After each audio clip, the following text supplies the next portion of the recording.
They say every parent dreams of watching their children grow, to see them reach heights they never could, to witness a life brighter, bigger, and better than their own. But what happens when that life, carefully nurtured and meticulously built, suddenly has no space for the very person who poured their soul into it? When the hands that once held your child through fevered nights, the heart that beat with theirs in every hardship, and the sacrifices you made in silence are met with eyes that see you as a stranger? When your own blood, the child you raised and loved above all else, speaks words sharper than knives, "Don't come around anymore."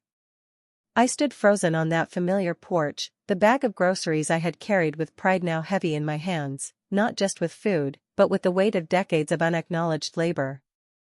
I had bought those items with my small pension, the same pension that had stretched through endless sacrifices, countless nights of sleeplessness, and years of putting my child first.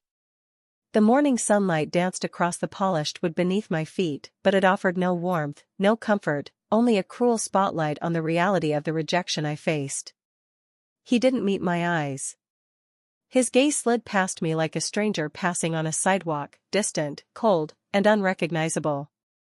And his wife, that smile, too perfect, too kind, too rehearsed, seemed to mock the years I had poured into raising him.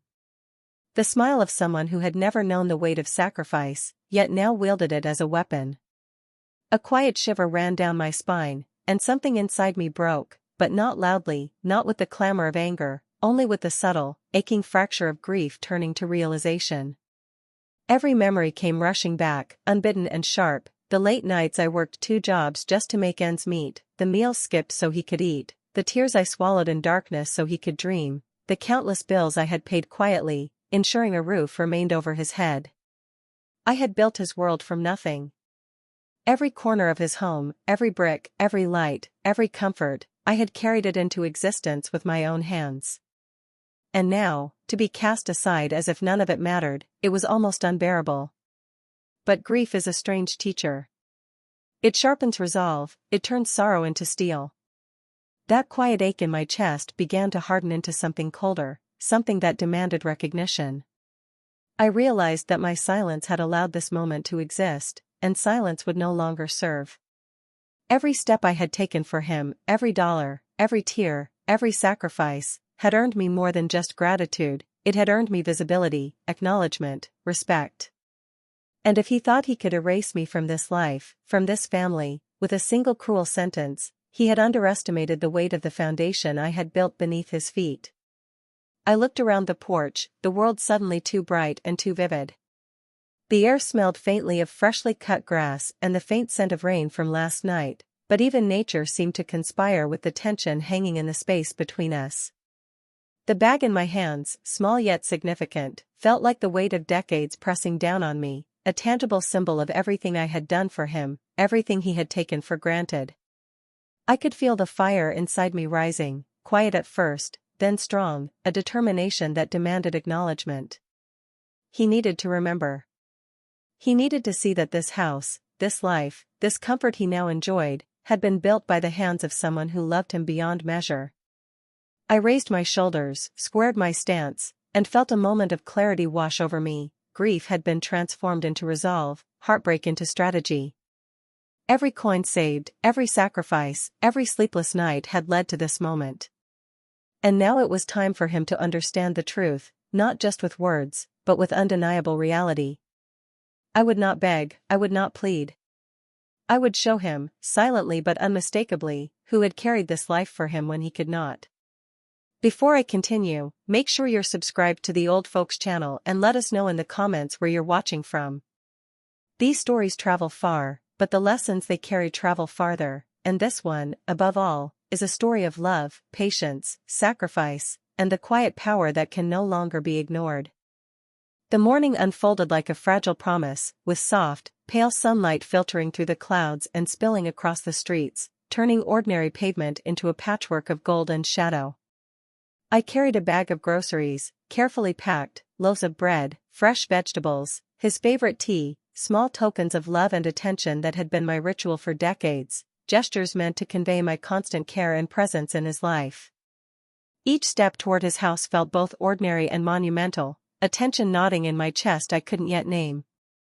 My mind drifted to memories of years past, Birthday mornings filled with laughter, scraped knees soothed, homework battles won in quiet determination, late nights spent worrying while the world outside slept. Every act of love I had given seemed to pulse in my hands like the weight of invisible gold. The house appeared pristine. The lawn was immaculate, trimmed and edged with careful precision. Flowers swayed slightly in the morning breeze, vibrant but restrained, as if someone had tried too hard to perfect beauty. The front door gleamed like polished glass, reflecting the light in a way that almost blinded me. I knocked lightly, my heart brimming with hope and cautious anticipation, expecting his warm smile, a hug, the laughter and chatter of family life I had always known and cherished. But instead, the door opened, and the world seemed to tilt. Before me stood his wife, her smile polite but rehearsed, carefully constructed to disarm, yet hollow enough to chill. My son's eyes flickered to mine, fleetingly, then away, avoiding connection like a man afraid to see the truth reflected in my face. The air I had expected to feel warm and familiar now felt brittle, almost fragile, as if every second threatened to shatter it. A shiver traveled down my spine, subtle but insistent, the warning of a storm that had been quietly brewing beneath the calm exterior. Could this be real? Could the sanctuary I had built with decades of sweat, worry, and devotion suddenly feel alien, cold, and unwelcoming? I stepped inside, each footfall deliberate, the bag of groceries resting in my hands as though it were an emblem of my presence, my worth, my claim to belonging. The air smelled faintly of flowers and perfume, a fragrance designed to welcome, to comfort, yet instead it heightened the emptiness, the subtle tension that wound itself around the room like a snake. Her movements were precise, graceful, almost rehearsed, every gesture calculated, every word measured to maintain a fragile politeness while asserting dominance. Her smile did not reach her eyes, a cold sheen of control that made the years of sacrifice I carried feel invisible, inconsequential. My son lingered near the doorway, silent, his gaze darting elsewhere, avoiding mine, as though decades of shared history had evaporated in a single instant. Memories of sleepless nights, long hours at work to pay bills and keep our homes safe, the endless effort to shield him from the harshness of the world, all these flashes clashed violently with the cold precision of their reception. The warmth of home had been replaced with a stifling tension, each glance, each whispered word a subtle accusation. The familiar place where I had celebrated birthdays, mended wounds, and nurtured dreams now felt like a theater of judgment, where my mere presence seemed to provoke discomfort. My chest tightened, grief and confusion twining together like vines, and I realized with a quiet horror that I was no longer welcomed in the life I had built. Then came the words that cut sharper than any blade could, words that etched themselves into my mind like a permanent scar. "Father, it's better if you don't come around anymore." His voice was calm, measured, almost apologetic, yet the impact of the sentence struck with all the force of a storm breaking over the mountains. Time seemed to stretch, elongate, as the room fell into a surreal, suffocating silence. The refrigerator hummed softly in the background, distant traffic murmured outside, but all other sound was swallowed by the weight of those words.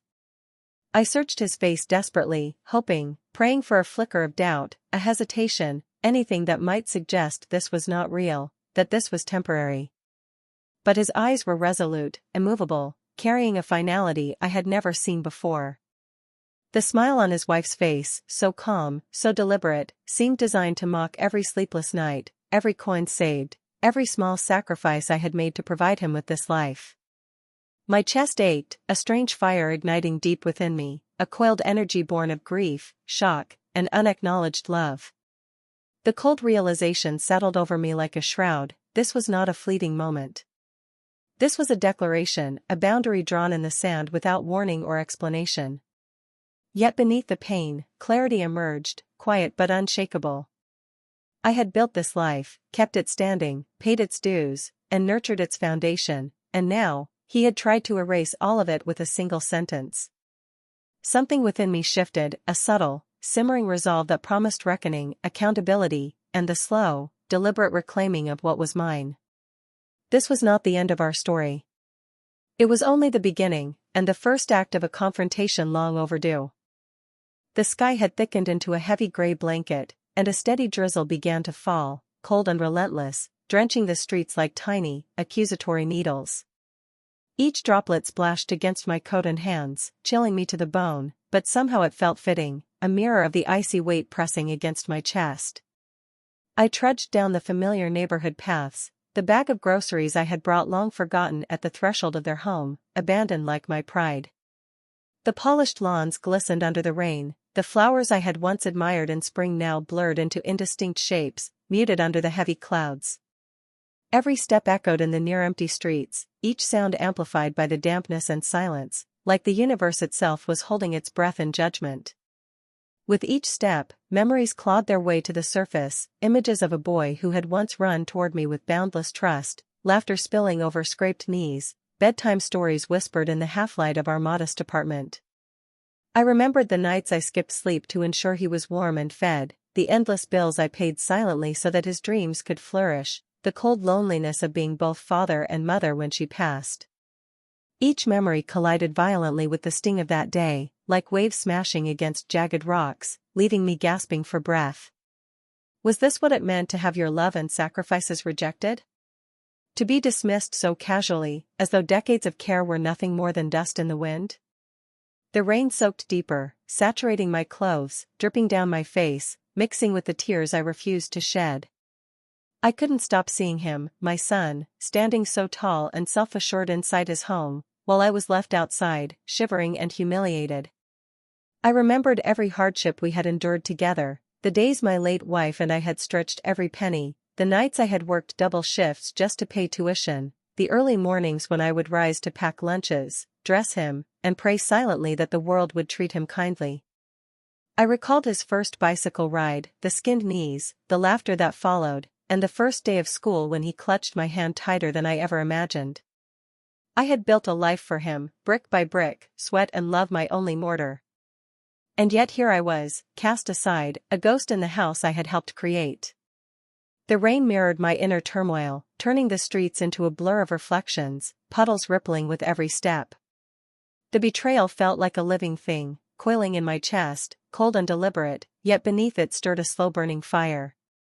This was more than disappointment, this was a quiet, simmering injustice, a theft of recognition that I had earned with every sleepless night and every sacrifice. How could one human forget the price of another's love? How could loyalty be so easily mistaken for intrusion? And yet, amidst the storm, a clarity emerged, one that whispered to me, steady and insistent, if they thought I would simply vanish, they were wrong. They would remember. They would understand. By the time I reached my small, dimly lit apartment, the rain had soaked through every layer of clothing, clinging to me like the weight of their rejection. I hung my coat to drip over the old, faded rug, the sound of water hitting the floor echoing in the empty room like a metronome marking time I could not recover. I sank into my chair, trembling not from cold alone, but from the bitter cocktail of grief, disbelief, and anger that churned in my chest. The solitude enveloped me, yet it offered clarity. I could feel the faint pulse of something long dormant, a sense that injustice required attention, that betrayal demanded acknowledgement. Images of my late wife flashed before my eyes, her face gentle yet proud, reminding me of the promises we had made, of the life we had built for our child. My mind wandered to the bills I had quietly paid, the repairs I had completed, the countless small gestures of love and labor that had kept their home afloat. And now, all that work, all that devotion, had been treated like a trivial, disposable thing, forgotten under the influence of pride and manipulation. The embers of my grief transformed into something sharper, colder, and more deliberate, a resolve that would not break quietly in the night. I understood, with a terrifying clarity, that patience and kindness alone would no longer suffice. The world had shown me that gratitude could be fragile, that family could mistake love for entitlement, and that silence could be weaponized against those who gave everything. And so, I sat there, letting the sound of the rain mingle with the quiet ticking of my old wall clock, planning a reckoning that would remind them of the truth, that the life they enjoyed was built not by luck or inheritance alone, but by my relentless care and sacrifice. One day, soon, they would face the reality of that truth, and when they did, there would be no place left to hide. The morning air was thick with damp mist, each droplet clinging to my coat like a reminder of the storm that had begun inside my chest. The streets were quiet, almost oppressively so, and even the birds seemed hesitant to break the silence. I walked slowly, the weight of the groceries a mere fraction compared to the weight pressing on my heart. The familiar houses loomed around me, their walls and fences looking smaller, colder, somehow less welcoming than they had before. My destination was a neighbor's porch, a haven of warmth I had always relied on, a place where conversation flowed freely and the world made sense. When she opened the door, I noticed the flicker of concern in her eyes before she even spoke. "I hope you don't mind me mentioning," she began, her voice low, almost conspiratorial, as if the walls themselves could betray our words. "I heard something about your daughter-in-law. She's been complaining about your interference. Saying you overstep boundaries." The words fell like jagged stones into the calm pond of my mind, sending ripples that refused to settle. Interference? Overstepping? I had given my son every ounce of my time, my energy, my very soul. And now, decades of care were twisted into accusation. A chill ran down my spine, sharp and insistent, whispering that something much deeper was at play. Had I been blind to the growing wedge between us? Had subtle manipulation already started planting seeds of doubt in my son's mind? I wanted to ask questions, to protest, to demand clarity, but even before the words formed, a heavy realization sank in: the fight for truth was no longer optional. Someone had begun rewriting the story of our family, and if I did not act carefully, I might lose more than respect, I could lose the very heart of my son. The walk home felt endless, the pavement slick beneath my shoes, each step echoing louder than the last. Raindrops began to fall in hesitant taps, then heavier sheets, drumming against the rooftops, a mirror to the growing tempest inside me. I replayed the previous day in painstaking detail, the subtle tilt of my daughter-in-law's head, the faint smirk when my presence was mentioned, the way my son's shoulders had stiffened, his eyes avoiding mine. Each gesture, once minor and dismissible, now seemed like pieces of a puzzle I had ignored for too long. I thought back further: small incidents, carefully disguised arguments, casual remarks about privacy, gentle suggestions about space that, at the time, seemed innocent. Now, in the harsh light of suspicion, they loomed like shadowy fingerprints on the walls of my memory.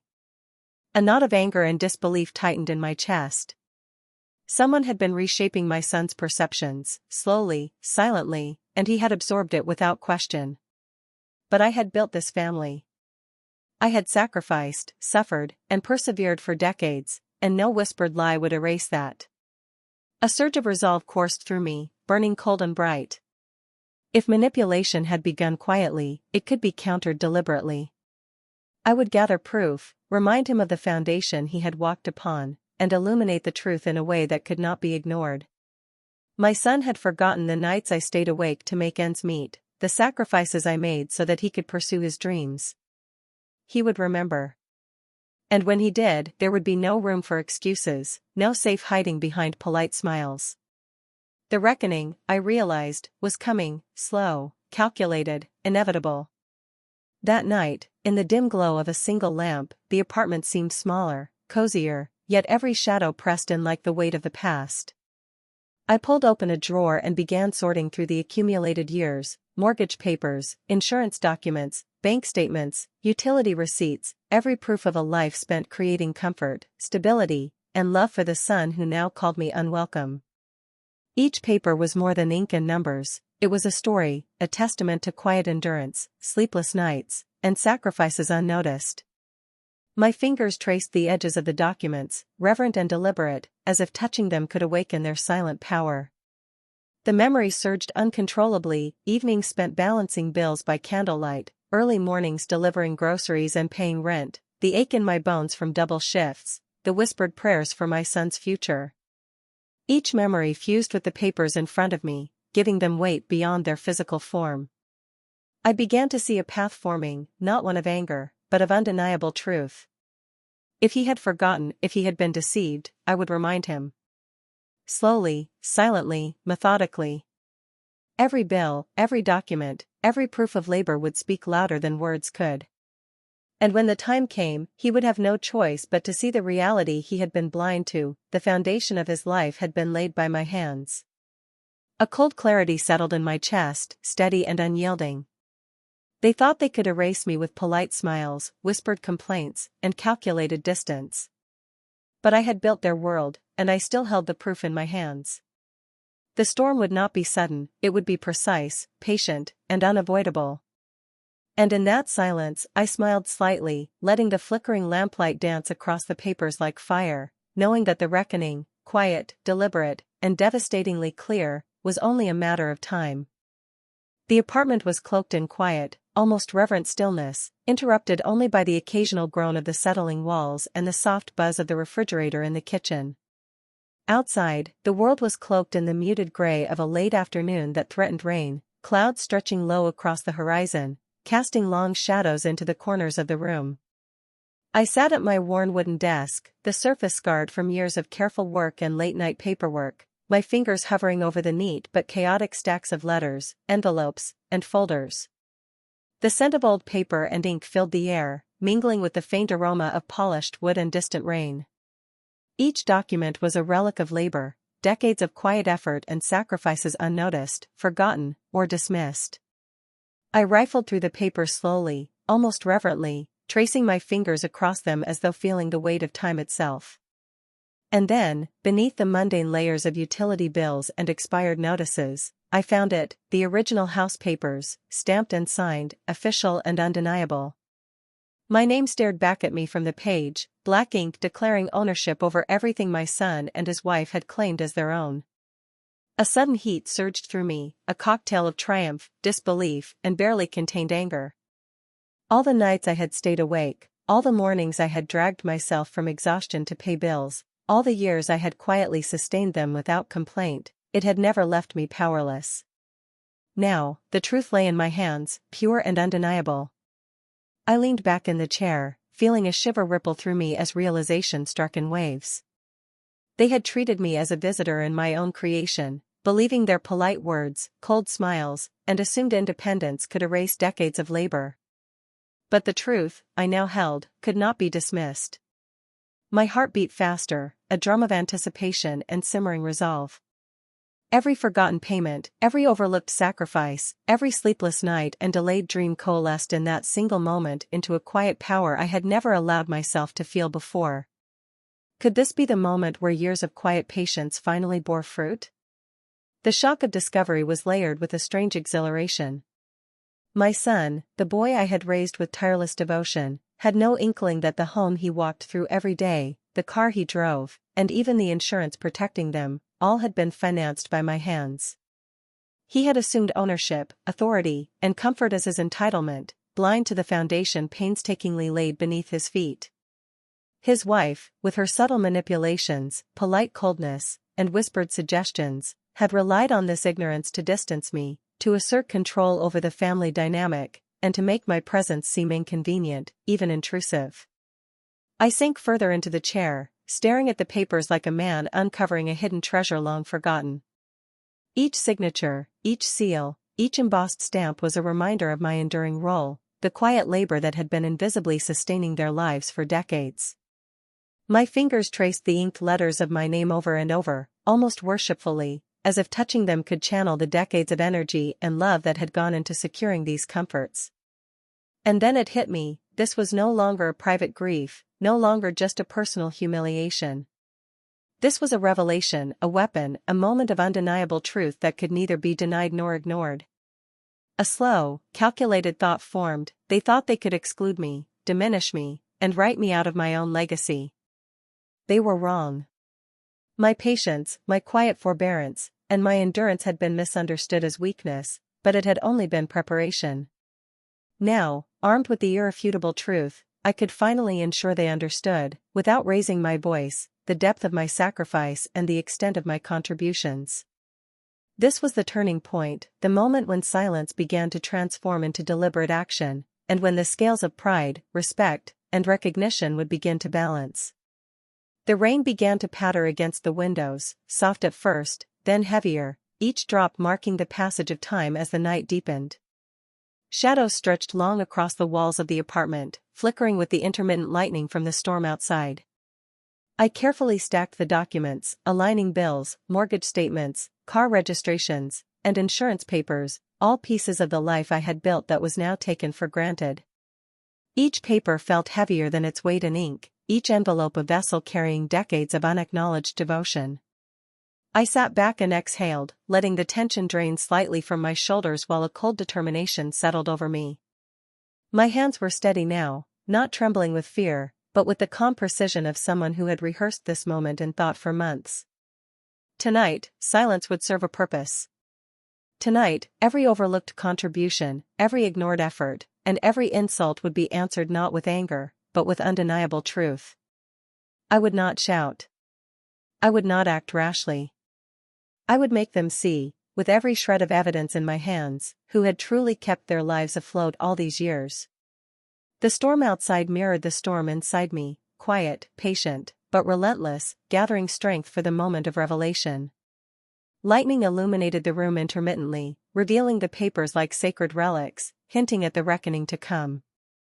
I felt the anticipation ripple through my chest, a strange mixture of fear, triumph, and righteous indignation. When the time came, I knew the silence I had maintained for so long would speak louder than any argument or confrontation ever could. And as the rain tapped insistently against the glass, I whispered to myself, a chilling vow and promise, they think I am forgotten, but the truth waits for the perfect moment. Days passed like muted shadows, each one blending into the next with the same soft, persistent hum of the city outside. I no longer visited my son's home, my absence was deliberate, a quiet statement carved into the rhythm of everyday life. From my small apartment, I watched the world through streaked windows, the rain painting blurred patterns on the glass, much like the confusion and uncertainty I imagined settling over his household. The once familiar streets, the places I had walked for decades, now felt like distant memories, each step a reminder that I had been pushed to the margins of my own creation. Inside, I remained meticulous, paying bills on my schedule, reviewing every account and ledger silently. Each payment I withheld was not done in malice, but as a subtle message, a strategic withdrawal meant to let the consequences of neglect and arrogance unfold naturally. I thought of the evenings when I had stayed awake counting pennies so that the utilities, rent, and insurance could all be met without a hitch, sacrifices made quietly, unseen, and largely unacknowledged. And now, the quiet was my ally, the stillness before the storm that would reveal what they had taken for granted. Each night, I lit a lamp and watched shadows dance across the walls, imagining the ripple effects of my deliberate retreat. They believed my silence was weakness, my withdrawal a surrender, but it was anything but. The first signs were subtle. A neighbor mentioned that the son had called repeatedly, the tone of his voice sharp with confusion, edged with panic. The daughter-in-law's polished smiles were now tinged with irritation, her movements hurried, almost frantic. Mail piled up on the front porch, bills left unopened, and subtle panic began to seep into their carefully maintained household routine. The house, once warm with the hum of normal life, now seemed to quiver under the weight of unpaid obligations, the lights flickering as if sensing the absence of my steady hand. I remained in my apartment, quietly observing, feeling a strange mixture of satisfaction and sorrow. Sorrow, because family ties, once strong and unbreakable, were strained, satisfaction, because truth had a way of demanding recognition, even if slowly, even if it arrived in the form of panic and inconvenience. The first utility cutoff notices reached their door. A call went unanswered. I imagined the silence pressing down on them like an invisible weight, forcing them to realize, finally, the scaffolding of their lives had never been theirs to command. The son's pride and arrogance, nurtured by years of ignorance, began to crumble, not under confrontation, but under the undeniable reality that someone else had quietly sustained their world for decades. As the days stretched into weeks, a strange calm settled over me.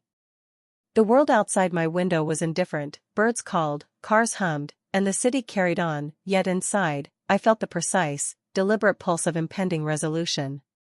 I reviewed the house papers, the insurance documents, the bills, every proof of quiet labor I had undertaken, and stacked them neatly, ready to reveal the truth when the moment demanded. Each document was heavy with memory, nights spent scrimping to cover rent, mornings waking before dawn to make ends meet, countless little sacrifices unnoticed yet vital to their comfort. I imagined the moment I would step into their home or meet them somewhere, the weight of the truth in my hands, the unshakable evidence of what they had taken for granted. The silence, carefully maintained, had done its work. Pride had begun to give way to worry, and worry had begun to erode the facade of indifference. Outside, rain lashed against the windows, thunder rolling like the distant drumbeat of inevitability. Inside, I felt my heartbeat align with that rhythm, slow, steady, and resolute. The storm was approaching, both in the skies and in the home of my son, and when it arrived, there would be no hiding, no excuses, no polite denials. The reckoning would come quietly, but it would come undeniably, and it would leave no doubt about who had truly kept their lives standing. Days of quiet absence had begun to crack the polished facade of their home. The daughter-in-law, who had always carried herself with calm authority, now moved like a shadow of unease. It started subtly, a missed payment notice slipped under the door, a flickering light she couldn't explain, a soft hum of an appliance left unattended. At first, she dismissed it, but then the bills arrived one after another: electricity, water, insurance. The meticulous control she prided herself on began to unravel with every notice. She stared at the letters, her fingers trembling as if they could physically hold back reality, her lips pressed tight to hide the rising panic. The air in the house grew heavy, each corner charged with tension.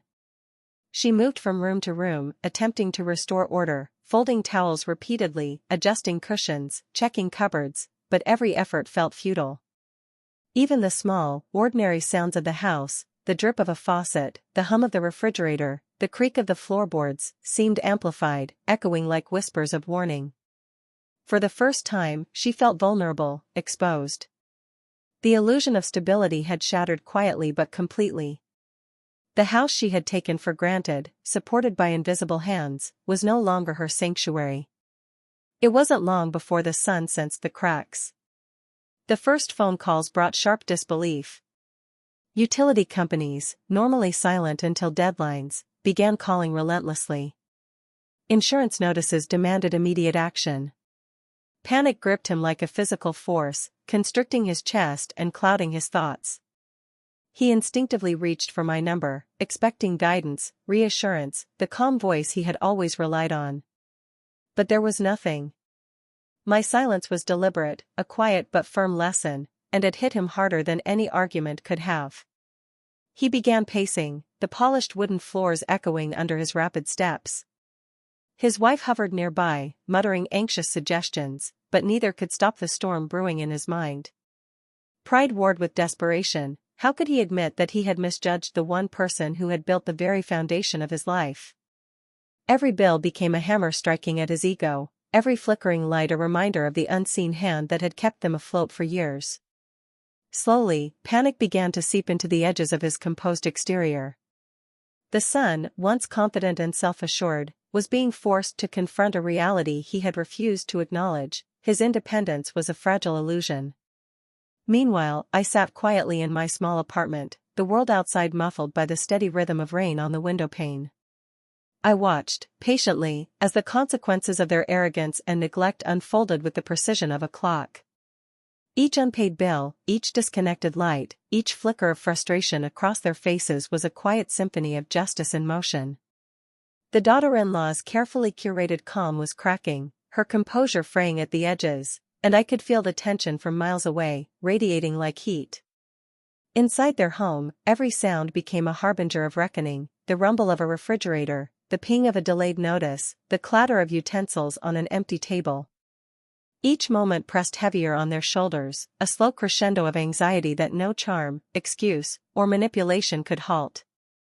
I could almost see my son's hands trembling as he struggled with a truth he had long ignored: he had been living in a world meticulously built by another's sacrifices.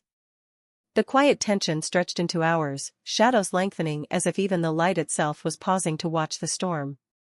And deep down, I knew the moment of confrontation was near, inevitable, silent, and unstoppable. The moment the front door to my modest apartment swung open, it felt as though the air itself had thickened. My son stormed inside, his face flushed with heat, eyes ablaze with fury and confusion, while his wife hovered behind him, clutching the strap of her handbag as though it were a lifeline. Every step he took across the wooden floorboards reverberated with tension, each creak echoing like the percussion of an approaching storm. The apartment, small and cluttered with the quiet relics of my life, stacks of unpaid bills, faded photographs of family milestones, and the lingering scent of tea and old wood, suddenly became a stage for an unspoken reckoning. "Why would you do this?" he shouted, voice shaking with indignation and disbelief. The words tore through the space like jagged glass, bouncing off the walls, ricocheting in the corners, leaving shards of unease in every direction. I did not flinch, did not raise my voice. I let him vent, allowing his tempest of anger and frustration to unfold, knowing that every outburst was a manifestation of years of ignorance and arrogance, a child finally forced to face the foundation upon which his life had been built. Outside, a faint wind rattled the windows, as if nature itself were echoing the tremor of the moment. His wife's earlier rehearsed composure began to crack, a subtle tremor in her hands, a tightness around her eyes. She had orchestrated this confrontation, subtly manipulating him to cast me aside, yet the script was unraveling. My calm presence, the quiet dignity I had carried all my life, contrasted starkly with their frantic energy. Each breath he took, each footstep he planted, brought him closer to the truth, whether he wanted it or not. After the initial eruption, a heavy silence descended like a velvet curtain. His chest rose and fell in rapid succession, the rapid beat of his pulse audible even over the faint ticking of the clock on the wall. Outside, the faint hum of traffic passed unnoticed, as if the city itself had paused to bear witness. I observed him quietly, my own hands resting on the edge of the table, feeling the rhythm of his confusion, shame, and disbelief colliding in real time. The apartment, my sanctuary, my small universe of labor and memory, seemed to shrink under the weight of the moment, compressing decades of sacrifice into a single tense frame. The tension was almost physical, pressing against my ribs, vibrating in the air. I did not speak immediately. Words are weapons, and truth is a hammer, timing matters. I let him stew in the sudden realization that the life he had assumed was his own, the roof over his head, the lights in the home, the stability of bills paid on time, had always been sustained by my unseen labor. The silence stretched, long and oppressive, until it felt as if the air itself was waiting for the inevitable revelation. Every subtle movement, every anxious glance from his wife, every tremor in his hands, fed the electric anticipation. Finally, with a measured, deliberate calm that belied the storm inside me, I reached across the table and slid a thick stack of documents toward him. The papers rattled softly, a whisper of inevitability, and landed like a verdict between us. His eyes widened incrementally as he took in the weight of their meaning: house deeds, car titles, insurance policies, bills long assumed to be in his name. Every tangible anchor of his life had been, quietly and unwaveringly, mine all along. His fists loosened, jaw trembling, as comprehension and shame washed over him in tidal waves. "You told me to stop visiting," I said softly, each word deliberate, measured, carrying the quiet weight of decades. "So I did." The room seemed to collapse inward, time stretching and warping, the air charged with electricity. He couldn't speak, his pride, once a shield, now fractured, leaving only raw, unguarded disbelief. His wife's face went pale, lips pressed tightly together, the realization that her manipulation had failed hitting like a cold slap. For a long moment, the only sound was the faint rustle of paper as he moved his hands tentatively over the deeds, as if touching them might bridge the gap between assumption and truth.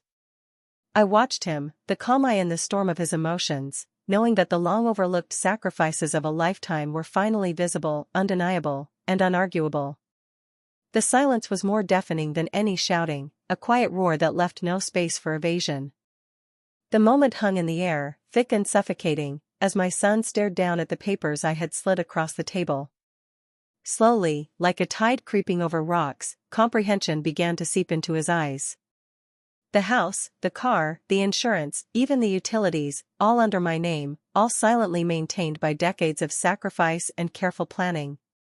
His fingers trembled as he traced the inked lines, the official stamps, the signatures that tied him not to ownership but to assumption. You've been paying for everything?" His voice cracked, a mix of disbelief and mounting guilt that filled the small apartment like a physical weight.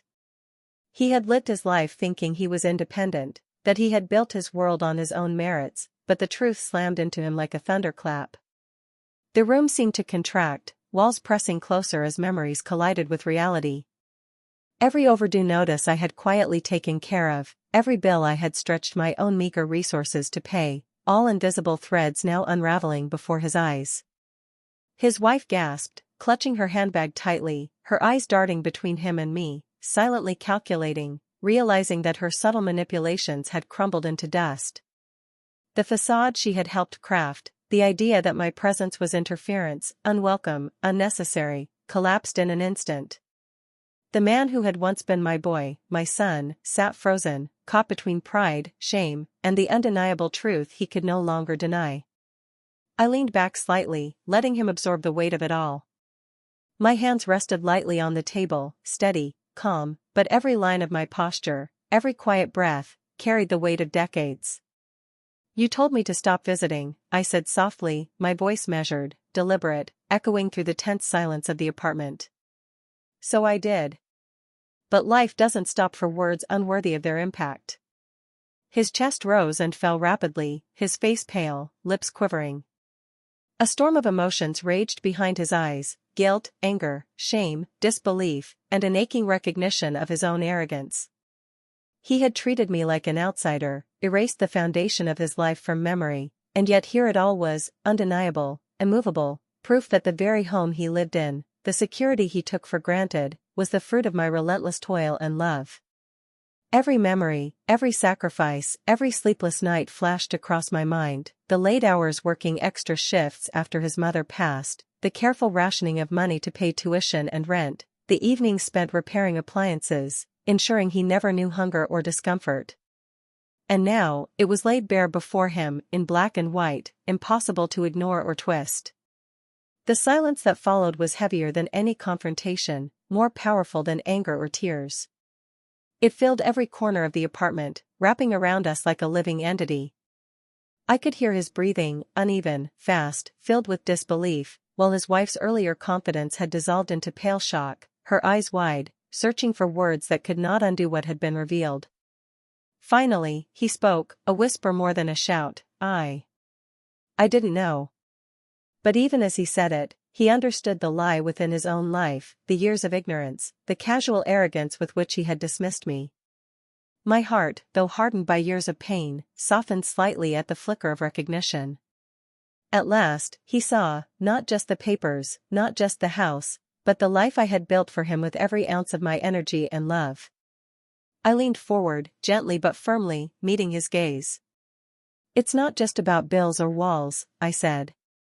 "It's about respect, recognition, and understanding. You cannot dismiss a life that sustains yours." The weight of those words settled between us, like a verdict that needed no jury. Pride fractured in the face of undeniable truth, silence now carried a lesson louder than any shouting could achieve. The apartment seemed to shrink around us, compressed by the weight of unspoken truths now erupting into daylight. Her face, so carefully painted with composure and practiced politeness, began to crumble.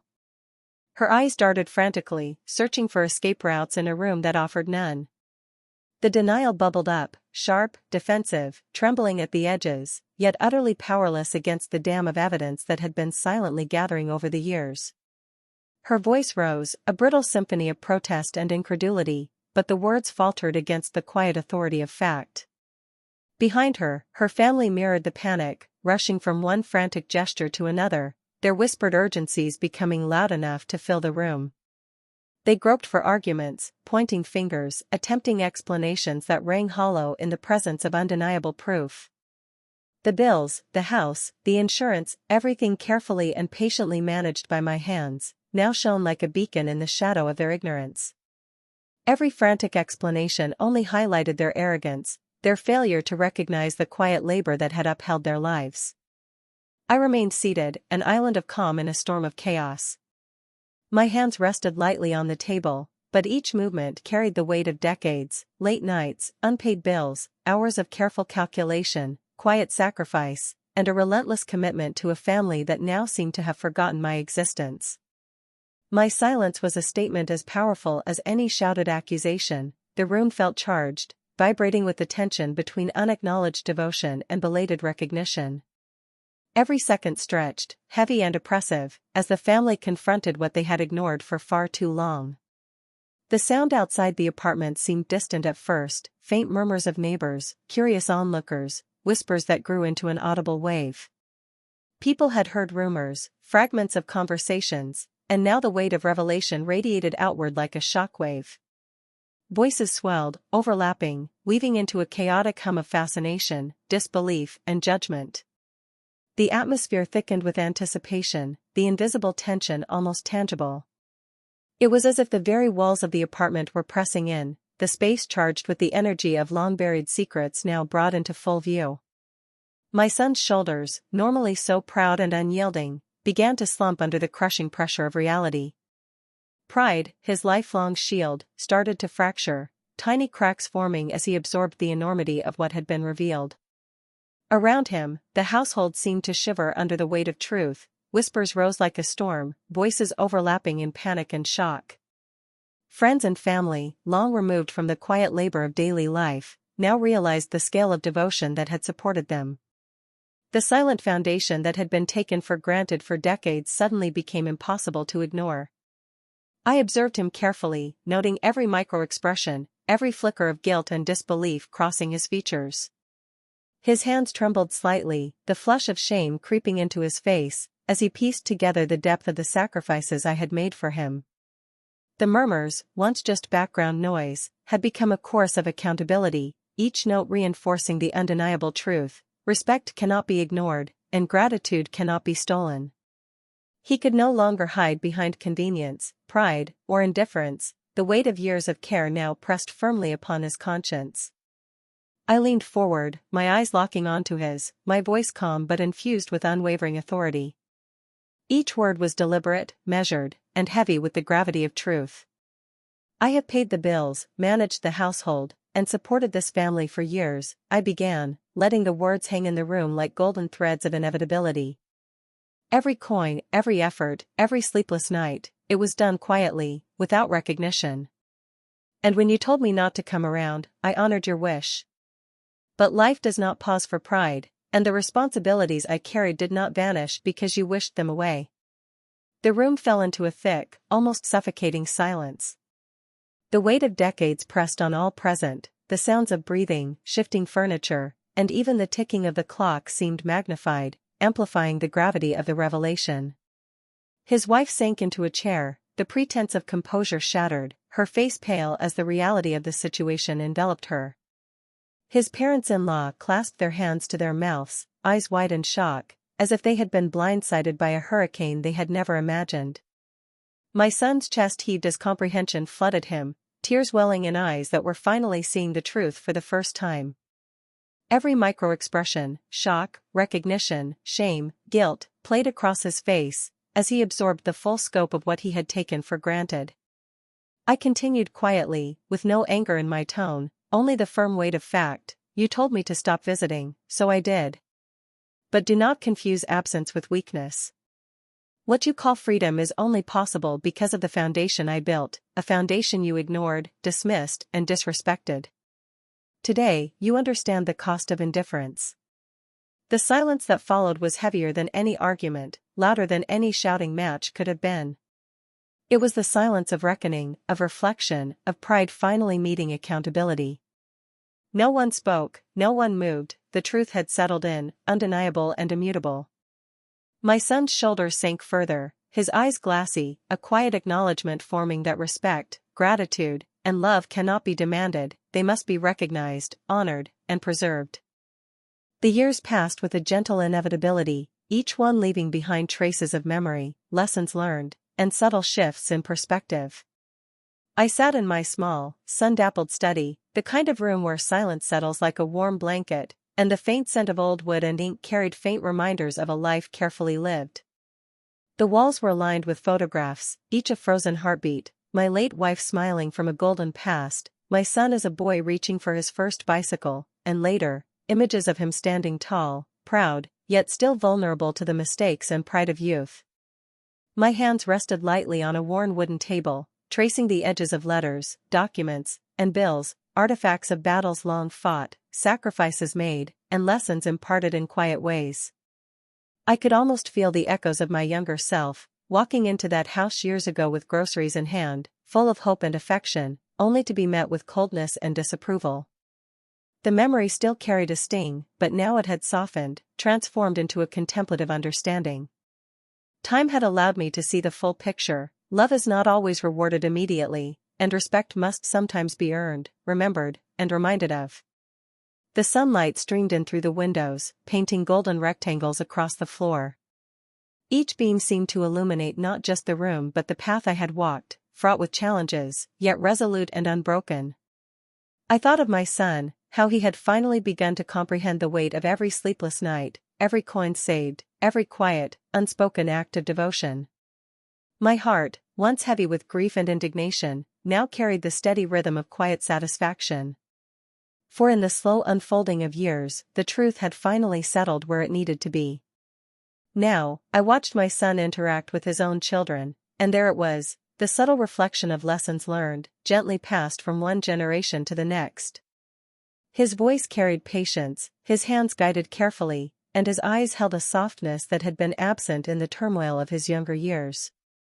He explained the value of work, the necessity of diligence, and the importance of humility, lessons that had once been invisible to him when pride blinded his understanding. His children listened intently, absorbing each word like precious seeds settling into fertile soil, unaware that these teachings were the culmination of decades of unseen devotion. The household had transformed. Laughter now floated through the rooms, filling spaces that had once been heavy with tension, avoidance, and the unspoken resentments of youth. Conversations were no longer hurried or defensive, they were deliberate, thoughtful, carrying the quiet rhythm of understanding and familial harmony. Pride, still present, had become tempered with humility, softened by experience, and sharpened by the undeniable consequences of neglect and oversight. Each day, small gestures of acknowledgement, gratitude, and care reminded me that the lessons had truly taken root. I recalled the confrontation, the moment when I had quietly slid the house documents across the table, letting him face the truth without theatrics or malice. That long silence had spoken volumes, teaching more than words ever could. And now, witnessing him guide his children, correct their mistakes gently, and show respect for the sacrifices of the previous generation, I understood the full arc of consequence. The life we build, with care, patience, and sacrifice, carries ripples far beyond our immediate perception. Leaning back in my chair, I let the sunlight warm my face, and for a moment, the years seemed to collapse, leaving only the serenity of reflection. I could hear the faint sounds of my grandchildren laughing in the next room, the patter of small feet across polished floors, ordinary moments, yet now carrying extraordinary significance. On the wall hung photographs of my late wife, her gaze gentle, approving, as though she had always known the patience, endurance, and quiet vigilance required to teach a lifetime of lessons. I picked up a faded photograph of my younger self, standing proudly outside the very house my son now occupied, the same house that had once been the battlefield of pride, misunderstanding, and unspoken truths. The edges were frayed, but the memories within were vivid, late nights paying bills, waking early to ensure everything was taken care of, the endless worry that my family had what it needed to thrive. All those acts, once invisible and unacknowledged, had quietly shaped the future, now blooming in ways subtle and undeniable. The bills, once a tool of leverage, were now paid not merely out of duty but as a gesture of restored trust, balance, and mutual respect. The house stood firm, the lights remained on, and the family continued to live, now with a deeper understanding of the past. I smiled softly, a slow, almost imperceptible curve of relief and quiet triumph. Time had passed its judgment, and the verdict was clear: love, when patient and steadfast, endures; respect, when instilled and remembered, reshapes even the hardest hearts; and truth, even if delayed, eventually finds its home. I closed my eyes, inhaling deeply, letting the afternoon sun fill my lungs and the echoes of my life settle gently around me. The years of struggle, sacrifice, and quiet defiance had yielded a legacy far greater than any fleeting resentment could destroy. I understood, finally and fully, that what we leave behind is not only measured in money or property but in lessons, love, and the enduring capacity for humility and gratitude. And in that still, sunlit room, with laughter in the distance and memories pressing gently against my heart, I realized something profound: the quietest victories are often the most enduring. They say truth ruins weddings. But what it really shatters are the illusions we carefully construct around love, the fragile stories we tell ourselves to keep pain at bay. That day, I didn't speak to wound anyone, to humiliate or seek revenge. I spoke to heal, to lift the heavy veil that had cloaked years of silence, misunderstanding, and unacknowledged devotion. Every word I uttered was a thread, stitching together the frayed edges of truth, a tapestry that had waited decades to be revealed. My son may have lost a bride that day, the life he had imagined unraveling before him, but he gained something far more enduring: clarity. He discovered the depth of his own past, the sacrifices etched into the quiet routines of a mother who loved him without pause, without recognition, yet without fail. He saw me, not just as a figure in the background, not merely as a parent, but as a woman who had given everything, who had labored in silence and patience to build a life for him, and for all of us. I walked out of that hall not as an uninvited guest, not as a shadow creeping at the edges of family celebration, but as someone finally, fully seen. The lights that had shone so brightly, the music that had danced through the rafters, the murmurs and gasps of those who witnessed it, all faded behind me, leaving only the quiet weight of truth settled in the room. And in that quiet, I understood something profound. Sometimes it takes the sting of one cruel, thoughtless sentence, the sharpness of a momentary insult, to tear away all illusions and reveal what has been patiently waiting to be acknowledged. The hall, once alive with chatter, laughter, and celebration, was now a memory imprinted in my mind, a canvas for reflection. When I glanced back one last time, the music had stopped, the decorations seemed still, and the faces of those who had been so judgmental, so unaware, were frozen in a suspended moment of reckoning. And yet, despite the chaos left behind, despite the broken expectations and shaken hearts, my chest felt light. My steps were steady, my heart unburdened, my spirit unshaken. Because truth, though delayed and often painful, brings freedom. And for the first time in what felt like a lifetime, I was free. Free from the shadows of misunderstanding. Free from the weight of unacknowledged labor and quiet devotion. Free to be myself, seen fully, without apology, without compromise, without the need to shrink for anyone else's comfort. And as I walked into the world beyond that hall, I felt a soft, enduring warmth settle in my chest. The world might continue, oblivious to the personal victories quietly won within its walls. But I knew the truth, that love, patience, and resilience endure far beyond a single moment, far beyond hurt and pride, and that sometimes, silence has its own voice, one that echoes for a lifetime. And in that echo, I finally found peace.